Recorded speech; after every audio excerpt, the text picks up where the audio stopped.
Boa noite. É um prazer estar aqui mais uma vez nesses temas de psiquiatria.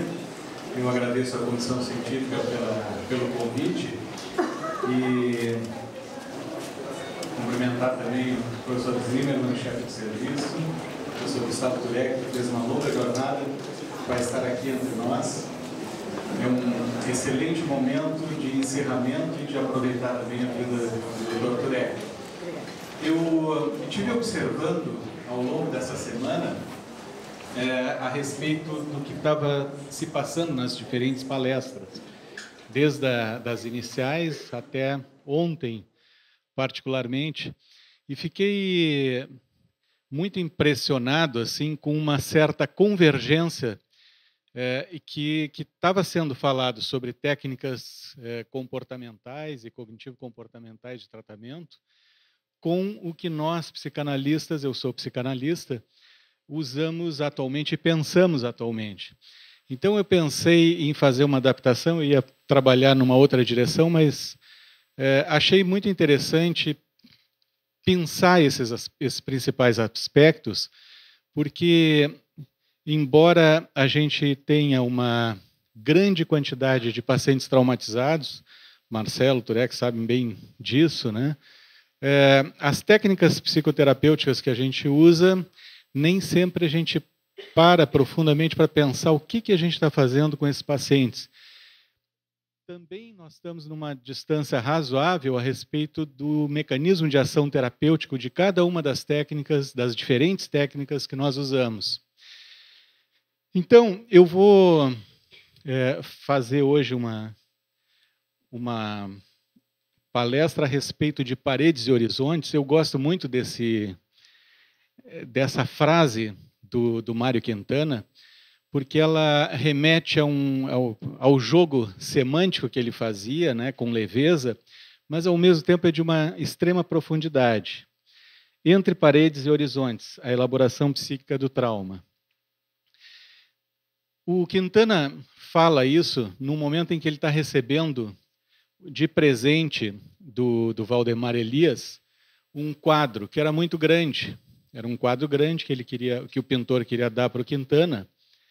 Não sei se sabes, o Mário Quintana, Turek, é um poeta nosso aqui, muito conhecido, reconhecido no Brasil. E o Quintana, ao invés de receber o quadro grande, ele pega um pequeno, de 6 por 4 centímetros. E aí leva, quando sai o livro dele, Cadernos H, ele leva para o Elias e, na dedicatória, escreve para o Elias: Elias, me desculpe e acredite, eu não tenho paredes, só tenho horizontes. Essa frase me remete sempre para a questão da neurose e do trauma, onde as pessoas ficam emparedadas dentro do seu mundo psíquico e, fundamentalmente, o grande problema, o grande trabalho é que essas pessoas não enxergam mais horizontes, né? Nem nas suas vidas, nem na sua história. É como se tivesse aquele momento traumático trancado e emparedado e que precisa de ajuda de outros seres humanos e particularmente de terapeutas para poder sair desse emparedamento. Bom, eu tive a oportunidade de ler esse trabalho e é em cima dele que eu vou fazer alguns comentários. Esse saiu na Behavioral and Brain Sciences. Eu achei interessante pelo seguinte: não vai ser um psicanalista que vai falar sobre essa técnica. Eu vou me apoiar em cima do trabalho do Lane, do Ryan, do Nadel e do Greenberg, que são professores do Arizona e de Toronto também, da York University, eu não sei se conhece, de Toronto, são professores de psiquiatria, são psicólogos e são neurocientistas ou trabalham com cognitivismo. E eu achei muito interessante porque o tema é exatamente, né, memory, a reconsolidação da memória, o despertar emocional e o processo de mudança em psicoterapia. É genérico o termo mesmo. Novos insights da ciência do cérebro. Bom, começa que esses autores eles fazem uma uma referência de que a era moderna da psicoterapia começou com Freud e Breuer, e faz uma citação justamente nos estudos da histeria, que foi onde toda a história da psicanálise começa. Fundamentalmente, Breuer e Freud tratavam pacientes histéricas que tinham histórias de traumatismo, e a hipótese que eles desenvolveram é que a impossibilidade desses pacientes, ou dessas pacientes, a maioria eram mulheres, depois ele vai dizer que também acontecia em homens, elas tinham a impossibilidade de fazer a expressão dos aspectos afetivos no momento em que estava ocorrendo uma situação ou muito vexatória, ou de algum abuso, né, físico, sexual, e que isso era chamada essa era a causa etiológica da histeria. Através da hipnose, eles conseguiam ter acesso a memórias, né, que estavam reprimidas e reconstruíam a história daquela traumatização.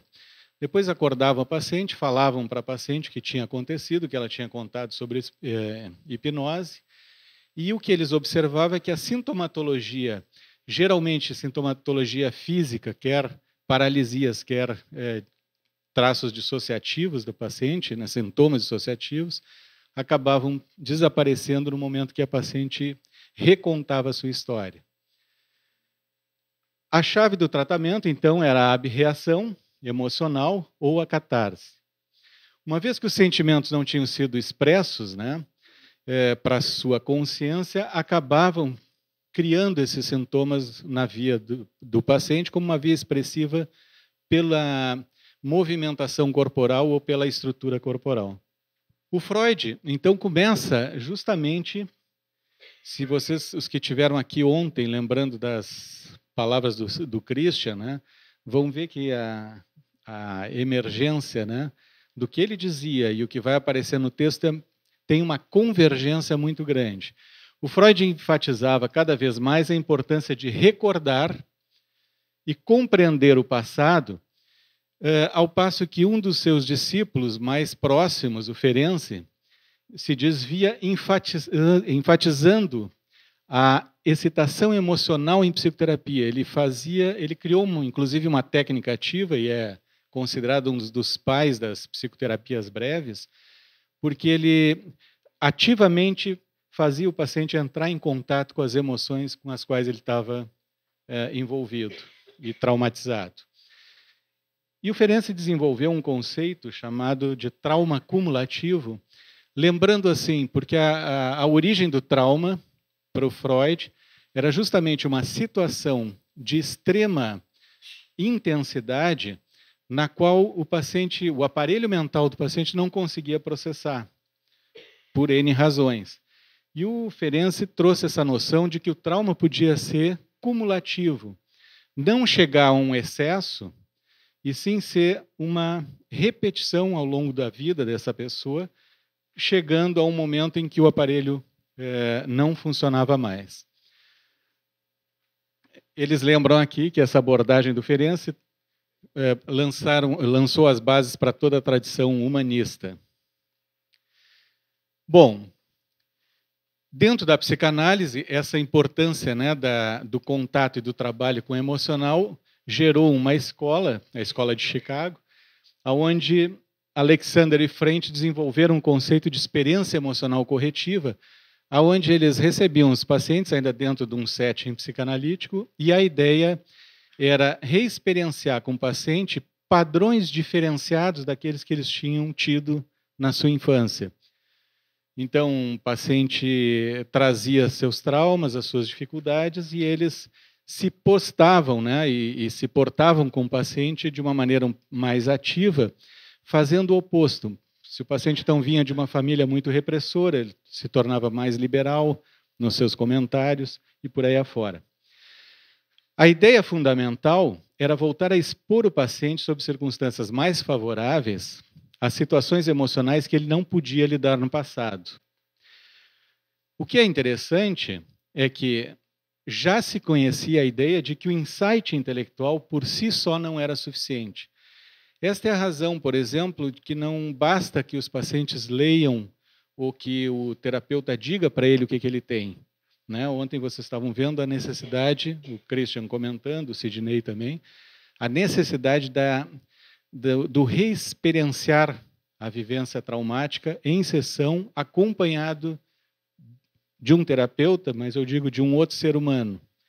É necessária essa escuta humana para poder dar sentido para aqueles eventos todos.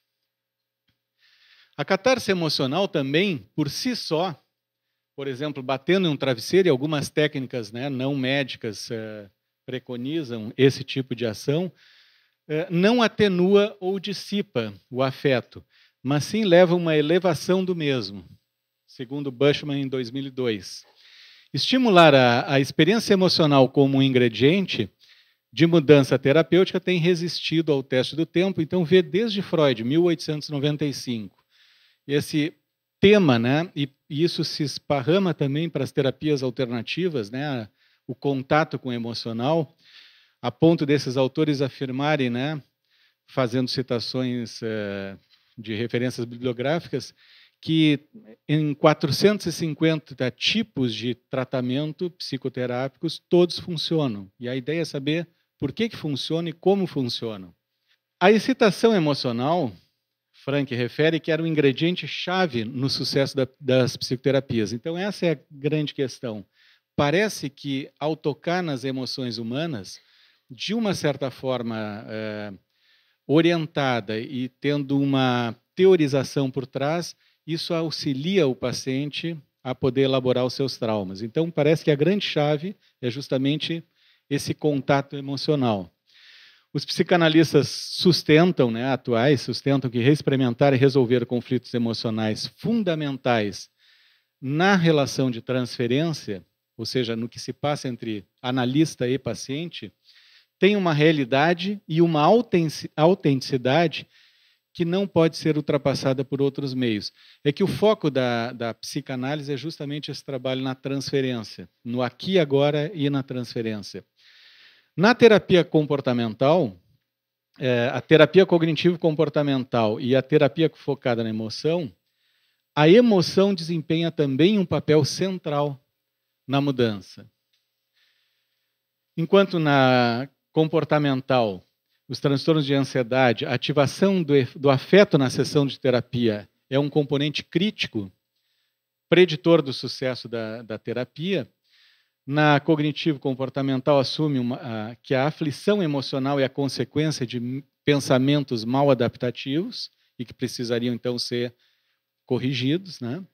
E na tradição humanista, que a intensidade da excitação emocional é o preditor de sucesso terapêutico. Então, se vê que, em várias pesquisas ou em várias formas técnicas, a questão emocional está sempre presente. A psicoterapia dinâmica, né, coloca ênfase na recordação de experiências passadas e pensa-se que a compreensão dessas experiências passadas, de uma nova maneira, contribui para a mudança terapêutica. O passado, obviamente, em todos esses quadros, nunca é passado, né, é sempre presente, quer distorcendo a forma com que o paciente vive novamente todas as novas situações, ela é presente também porque ela interfere na produção, né, de novas memórias, de novos aprendizados e de novas relações afetivas. Bom, então assim, né, há algo sobre a combinação de fazer o despertar dessa carga emocional e o seu processamento que de alguma forma contribui para a mudança terapêutica. O grande enigma é entender isso de um ponto de vista mais amplo, né? Desde o ponto de vista biológico até pontos de vista socioculturais, obviamente passando pelo psiquismo e pelo entendimento desse campo que se cria. Os detalhes, né, sobre o que a emoção realmente traz de mudanças ainda não estão claros, embora vários autores, né, trabalhem tentando encontrar os mecanismos implícitos biológicos nisso. Sabemos que são processos conceitualizados como reconsolidação. Em psicanálise a gente fala em ressignificação dessas memórias, integração da personalidade, dessas memórias que estão afastadas da integralidade da personalidade, poder fazer a historicização desses traumas, né, dentro da vida do paciente. A mudança, ela ocorre pela ativação de memórias antigas e suas emoções associadas. O que me chama a atenção é exatamente esse aspecto, né? Como esse texto é de 2015, como a ideia da cognitivo-comportamental, da comportamental, da focada em emoções, tá certo, e da psicodinâmica, vão trabalhar nessa convergência, né, de que não são apenas memórias com que se trabalha. A memória em si, quem trabalha com memória sabe, ela nunca é exatamente factual. E mais, todo psicanalista sabe que a história contada no início de um processo terapêutico, ela é muito diferente do fim do processo terapêutico, né? E tudo isso são memórias e memórias em transformação. A introdução de novas experiências emocionais, isso eu achei também muito interessante, na terapia, permitindo que novos elementos emocionais sejam incorporados aos traços de memória via reconsolidação. Isso é o que procura, hoje em dia, se entender na técnica psicanalítica também, e aqui a gente está vendo que na cognitivo-comportamental e áreas afins, essa noção da presença, né, de aspectos emocionais, inclusive aspectos emocionais inconscientes do terapeuta, interferindo nessa relação. Por isso que eu falava que é necessário um outro ser humano, porque essa dimensão inconsciente, essa dimensão de narrativas, de historicização, de reflexão dos elementos psíquicos, acontece dentro de um ambiente humano. A mudança será duradoura na medida em que este processo de reconsolidação ocorra em uma ampla variedade de configurações e contextos ambientais. Os autores, então, propõem um modelo de que a memória está integrando 3 aspectos associativos indissolúveis entre si. Memórias autobiográficas ou dos eventos que ocorrem na vida da pessoa. Algo muito interessante, a linguística trabalha muito disso, as estruturas semânticas, ou seja, um conjunto de regras implícitas, ou seja, não precisam estar na nossa consciência, mas que faz com que a gente consiga falar, se postar em relação a outros seres humanos, ao ambiente. São regras que vai se aprendendo dentro da estrutura cultural e da relação desde o início da vida com os pais, que são os retradutores disso, né? Isso está intimamente ligado às memórias e às respostas emocionais. O que está escrito aqui é o que Melanie Klein vai descrever como relações objetais, né? Então, vê que a semelhança é extremamente grande. As relações objetais são exatamente experiências emocionais com figuras importantes da vida da pessoa, desde os seus primeiros meses, desde os seus primeiros momentos, das primeiras mamadas, e hoje em dia nas pesquisas psicanalíticas está se vendo que esses padrões vêm intrauterino já, muitos deles, e seguem vida fora. E a Melanie deu o nome disso de relações objetais. Objetais porque a ideia é que as pessoas seriam objetos, né, da finalidade dessas pulsões instintivas, né, que todo bebê e todo ser humano busca relações com outros, né, humanos ou não humanos. São indissociáveis, né, e que combinadas levam a comportamentos desajustados. A ideia da neurose é exatamente isso com outras nomenclaturas, mas me parece, claro, eu não trabalho profundamente nessa área aqui, eu sou um psicanalista, eu estou então olhando com o olhar de um psicanalista e me surpreendendo com o tipo de questão que está sendo levantada por essas técnicas, que são muito semelhantes. Não é uma novidade, porque quando eu fiz mestrado, alguns anos atrás, 10 anos ou 15, eu tinha um professor de cognitivismo aqui na PUC, do outro lado, o Milton Madeira, que quando ele começou, eu era psicanalista, então a gente tinha debates acirrados, né? E ele começou a mostrar as técnicas mais avançadas e teorias mais avançadas cognitivistas. E num determinado momento eu vi que ele estava descrevendo a teoria do mundo interno da Melanie Klein, para ver como as coisas se convergiam e como as distâncias da ciência são tão grandes. Claro, porque o manancial é muito grande, a gente não estuda todas as áreas, né? Tem uma visão mais geral. Então, aqui eu estava comentando, né? Essa estrutura, eles dizem que é semelhante às formulações anteriores de estrutura de medo de Foa e colaboradores, mas aplicado de uma forma mais ampla e importante. Baseia-se em evidências neurobiológicas recentes e que fornece uma base para a compreensão da estrutura da memória e como ela é alterada através da psicoterapia. A mudança clínica, então, ocorre, né, nesse processo de reconsolidação de memória, e vê o que eles dizem, né? Os pacientes são normalmente convidados a experimentar fortes emoções, induzidos pela lembrança de um evento passado ou outra sugestão de precipitação, ativando velhas memórias e suas respostas emocionais associadas em terapia, né? E novos elementos emocionais podem ser incorporados a esses traços de memória. E parece que esse processo acaba sendo o efeito em diversas formas de psicoterapia, independente da técnica que está sendo usada. Nós temos em psicoterapia a noção, né, de que tem o fator inespecífico, que é um ser humano em frente a outro ser humano. Isso já tem um efeito forte, né, de mudança positiva. As diferentes técnicas, elas enfatizam um outro aspecto específico de cada técnica que também tem efeito positivo. A grande questão é que nós não sabemos bem exatamente o que faz o quê.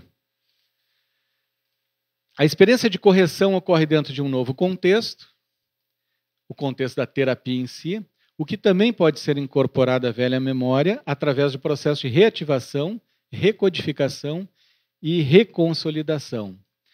Além disso, evidências recentes sugerem que as memórias de eventos e estruturas semânticas são interativos. Ao atualizar uma memória, memórias anteriores, através de novas experiências, o conhecimento e as regras derivadas de experiências anteriores também vão mudar. Por isso que eu estava falando, né, que todo psicanalista conhece essa história. O paciente conta uma história oficial no início do processo terapêutico e essa história vai se modificando ao longo do tempo, que às vezes ele próprio se surpreende, né, e modifica assim, afeto, modifica a lembrança propriamente, o conteúdo da lembrança, né, aparece em diversos aspectos que faz com que a gente observe que o importante não é o fato, e sim a vivência, a experiência emocional desse fato na vida mental das pessoas.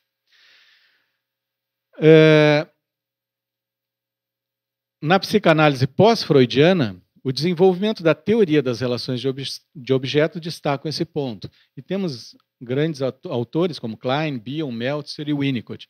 Eu pus isso aqui para contrastar um pouco com o texto, porque no texto vocês vão ver que não tem citações desses autores.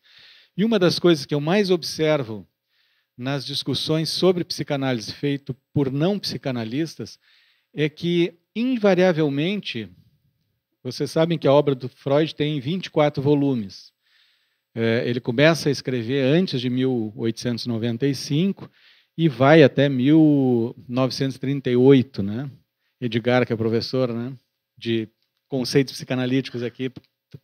Bom, esse período todo é muito amplo e o Freud faz vários avanços, mas invariavelmente quando há um questionamento ou uma alusão à psicanálise, os autores não passam da primeira fase da psicanálise, que é justamente 1895, alguns chegam, né, até 1905.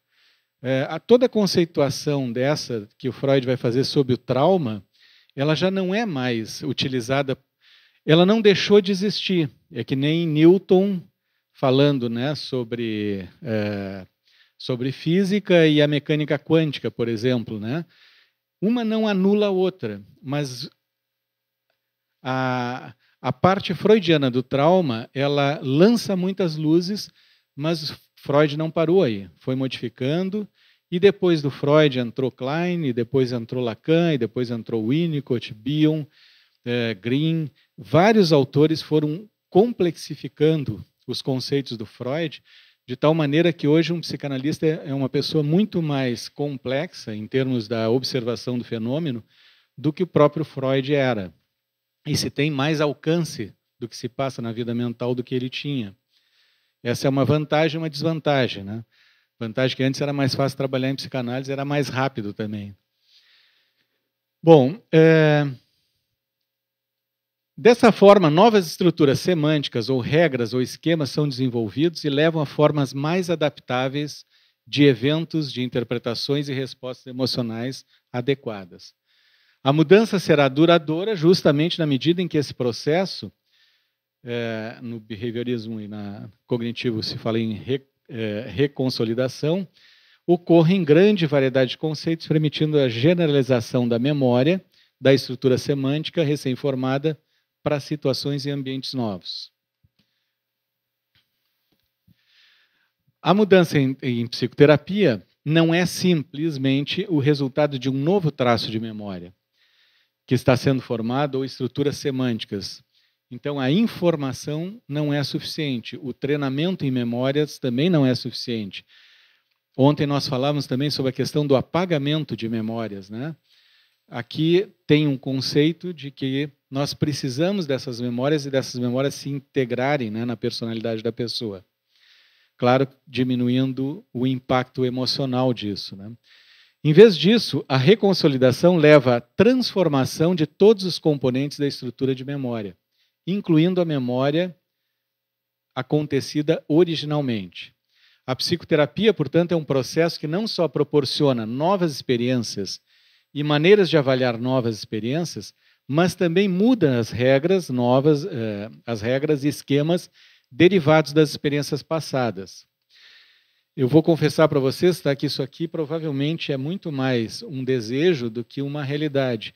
A gente muda, né? Os pacientes mudam, mas as mudanças não são tão absolutas como aqui parece indicar, né? Em contraste com o modelo do inconsciente como um caldeirão de impulsos, isso que eu estava falando da visão psicanalítica lá do início do século retrasado, né? Isso aqui a gente reconhece como histórico e se discute bastante isso, mas não é o que move hoje a ação terapêutica da psicanálise. Como um caldeirão inconsciente, como um caldeirão de impulsos e desejos proibidos, né? A adaptação inconsciente que se faria a esses processos. É conceituada como um amplo conjunto de recursos de processamento que executam cálculos complexos, avaliações e respostas sem a necessidade de intenção ou esforço.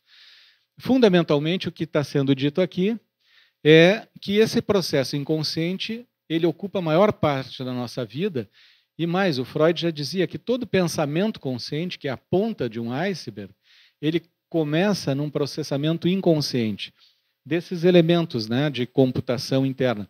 O Edgar Morin vai falar justamente das computações de todo o organismo para que haja uma produção emergente mental, né? Ele fala em cômputo como várias inteligências interagindo no organismo para poder produzir esse fator mental, como a gente conhece.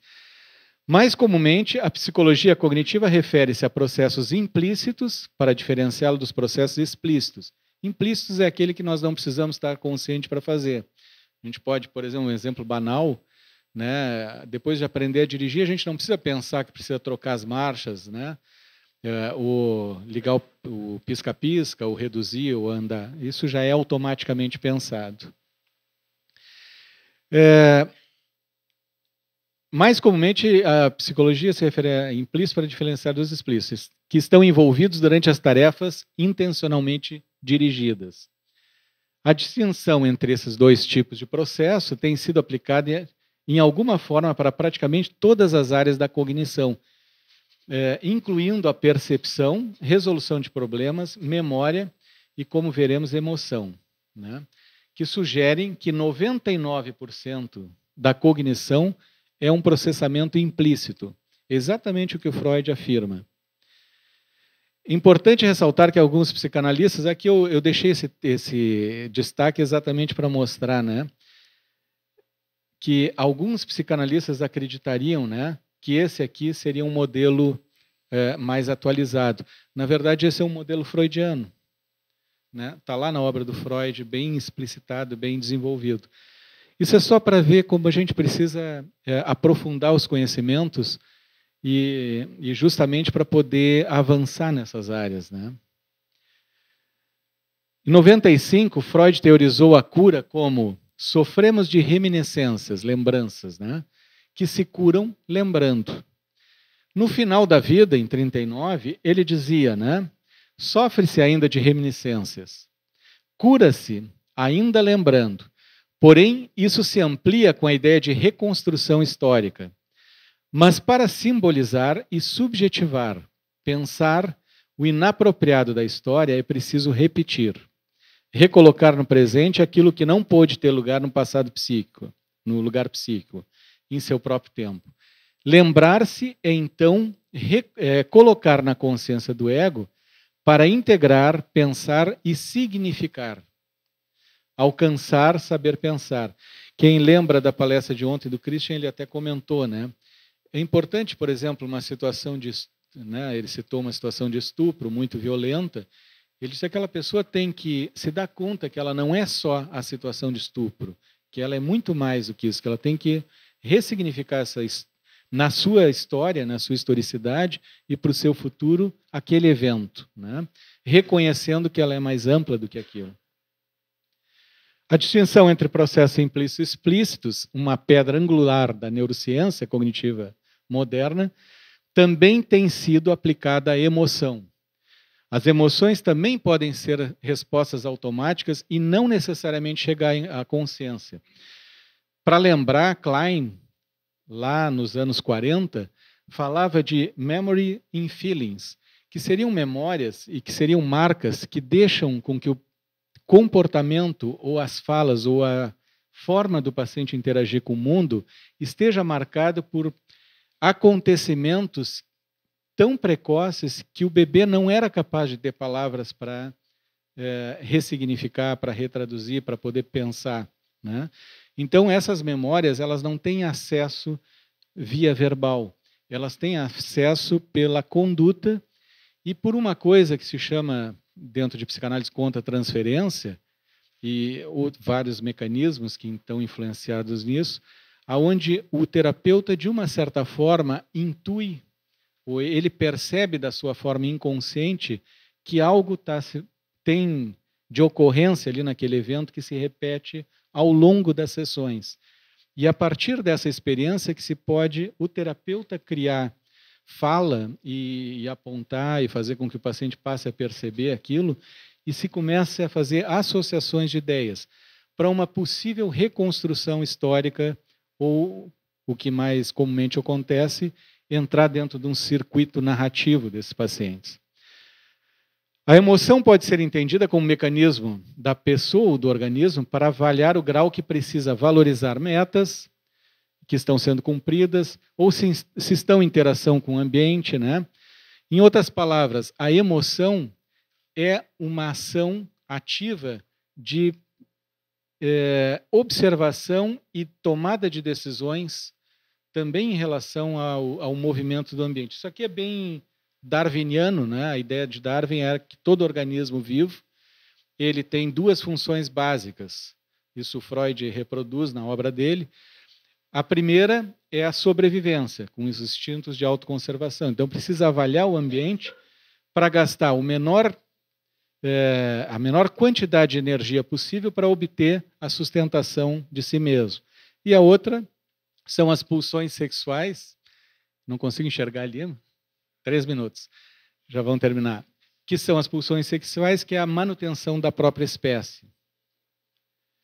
A falta de um cuidador disponível para proporcionar conforto e apoio pode ser um ingrediente crítico no que faz a experiência ser esmagadora ou traumática, a experiência do trauma.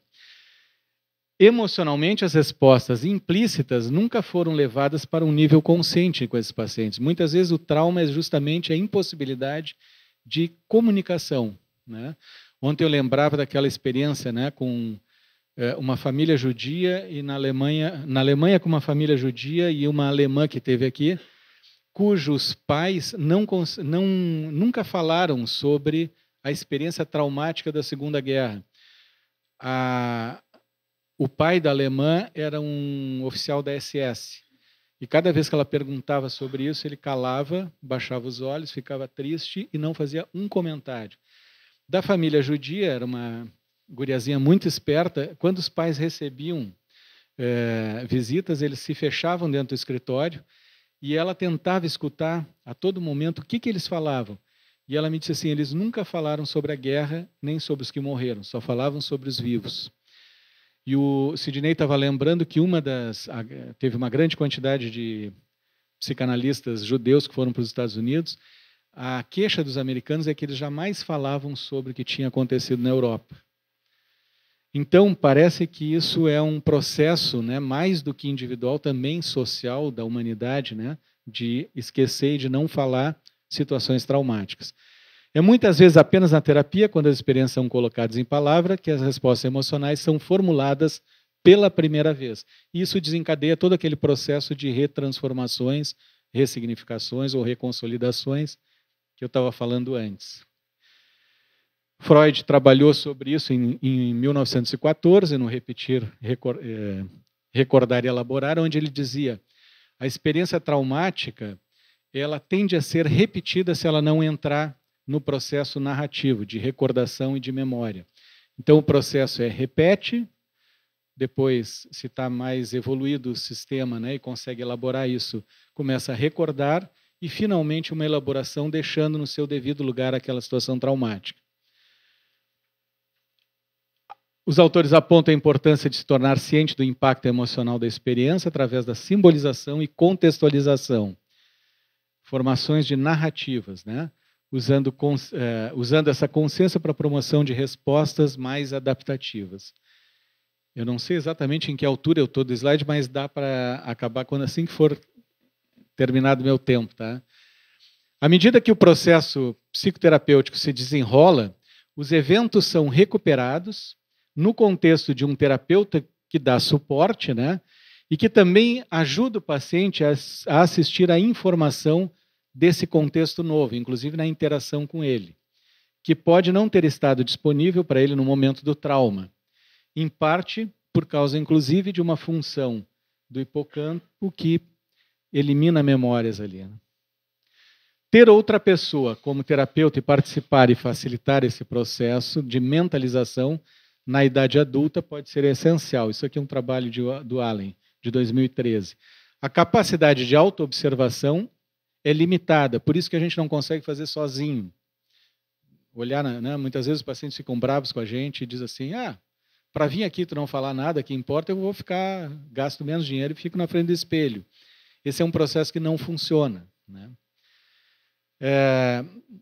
Ainda mais se a parentalidade empática e sensível foi limitada durante o desenvolvimento. Então, dessa forma, eu vou passar aqui as diferentes formas, as diferentes técnicas psicoterapêuticas, elas vão convergindo para esse tipo de modelo. Aqui está um modelo com a linguagem mais cognitivo-comportamental, mas se a gente retraduzir e adaptar alguns conceitos com certas diferenças entre eles e diferentes níveis de profundidade, a gente consegue entender que o processo ele se passa de diversas formas nesse tipo de processamento. Experimentando a segurança, apoio, carinho e compaixão do terapeuta, no contexto de recordar experiências adversas, permite a incorporação dessa experiência interpessoal, ou seja, no contato com outro ser humano, vão ocorrer também relações objetais ou relações da experiência, da qualidade do mundo psíquico desse terapeuta, que vai ser transmitido para esse paciente. Nós, terapeutas, sabemos que a gente também aprende muito com os nossos pacientes. Né? A experiência de conforto e apoio pode ser sentida e responder implicitamente. e sem ser levada à consciência. Então, isso é um outro fato importante. O setting terapêutico, a organização, ela não é uma coisa banal. A gente tem que ter respeito. Isso a psicanálise enfatizou muito. Todo tratamento ele precisa ser considerado desde o princípio da organização em que ele vai ocorrer. A sala, o ambiente, o silêncio, o espaço, o respeito, né? A capacidade do terapeuta ouvir. Isto já vai fazer uma ação terapêutica sobre aquele indivíduo. Apesar de muitas vezes esses pacientes só estarem pensando na situação traumática. Todos esses elementos têm a capacidade de ativar a estrutura da memória. Uma vez ativado, qualquer um dos componentes tem o potencial de modificar tudo. Eu tenho a impressão que voltou, né? Ah, não. Aqui só um exemplozinho para mostrar, né? A ideia deles é assim, que tanto a terapia comportamental quanto a focada na emoção atuam sobre respostas emocionais e entram por essa via. A psicodinâmica pelas memórias episódicas e a cognitivo-comportamental pelas estruturas semânticas, mostrando assim que nesse conjunto de técnicas, elas estão atuando todas em um dos fatores desse conjunto do que foi chamado de memórias, né? Conclusão. O modelo integrado oferece uma oportunidade para desenvolver uma linguagem comum que abranja as disciplinas e um mecanismo comum subjacente a mudanças em todas as modalidades terapêuticas, né? O que fica de fora, eu não vou mostrar, mas a psicanálise avança para um outro campo ainda, que eu acho que vai ser muito rico quando as técnicas, tanto biológicas de investigação, quanto cognitivos comportamentais ou cognitivistas, né, começarem a abordar, que é toda a noção do negativo, daquilo que não foi internalizado e como influencia na vida dos sujeitos. Obrigado, então.